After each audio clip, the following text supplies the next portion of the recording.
So, Cody, come on up.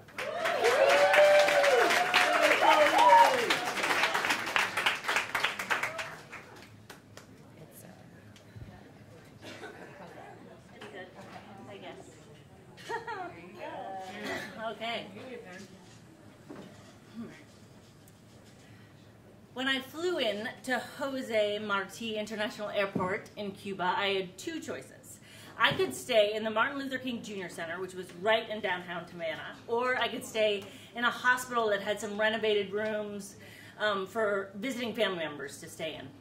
Everyone in our group who was over 40 and had been to Cuba several times before stayed in the hospital, and everybody who was in their 20s stayed at the Martin Luther King Jr. Center because it was like communal living, and you could go out at night and there was a really good chance you could hook up with people. And so I, being 2 weeks shy of my 21st birthday, stayed in the hospital with all the other people because I thought I'm gonna have way more of an authentic experience here, which I did. I mean, it was amazing. Every night I was getting picked up in vintage classic automobiles, driven to people's houses for beautiful family dinners, or in the middle of the country for cabarets, or this one night, like a crazy fried chicken stand in the middle of nowhere with super good fried chicken. But near the end of my visit, I started to feel like, I'm 20. I need to have an adventure. I've got to get out. I need to be unsupervised. So I put on this nice dress that I picked up at the market and, you know, threw a bottle of a 7-year Havana Club rum in my purse because I'm a classy American. And caught a ride from one of the young men who worked at the hospital into Havana, and he drops me off.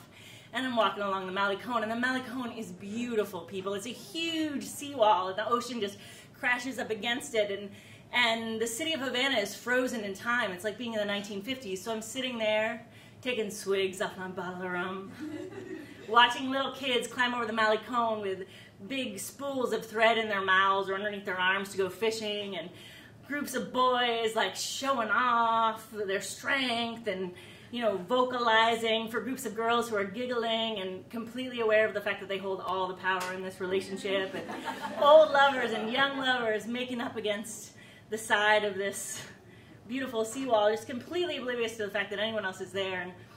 And I'm just caught in a daydream until these two really handsome young men, and you know, they were older than me then, probably in their late 20s, in linen suits with fedora hats, something a girl from Maine never, ever, ever sees. Just like sinewy muscle from working and being in the sun all day. And they come up and they start to talk to me, and they're like, hey, where are you from?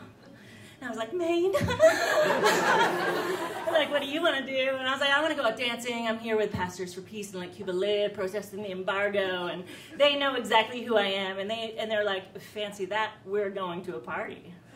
So I'm like, great, let's go. And I follow them. I follow them down side streets and back alleys. I have no idea where I am, people. And then and the next thing I know, I'm standing in front of this like stairwell that goes downstairs with a big black door, and it's really dark, and I should be terrified because I'm with two men I don't know in a city I don't know, with a language I don't speak, and all I can think is like, it's like I'm going to the Cotton Club in the 1930s. I'm pumped. And I get inside, and it's beautiful. There are people dancing and drinking. I get a mojito right away, and then one of these beautiful young men who has brought me there decides to ask me to dance. And in Maine, I am known as a dancer. I've taken dance classes. I've done the Frankenstein with boys at prom, you know, 3 feet away.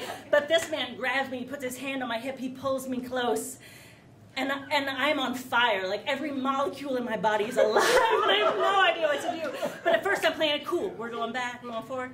I'm paying attention. I can keep up with this. I know what's going on. Until he spins me out and pulls me back in, and I kind of trip over myself, and both my palms land on his manly chest. And I've never felt a manly chest. And I am just like, I am undone. I have no idea what to do. And I look up, and he is looking down at me with this wolfish grin. And I suddenly understand what wolfish grin means. And I'm finished. Like, he keeps trying to dance with me, and it just means that he grabs my hip harder in order to steer me more effectively, but I am more clumsy because he's grabbing my hip harder.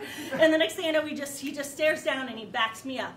And he backs me up, and he backs me up, and he's smiling, and I'm terrified. I'm terrified. This is not the thrill I was looking for. respect, and he grabs me and he spins me around, and I land in the arms of a 6-year-old woman who laughs and shakes her finger at the young man and grabs my hip the same way he did, and we started to dance.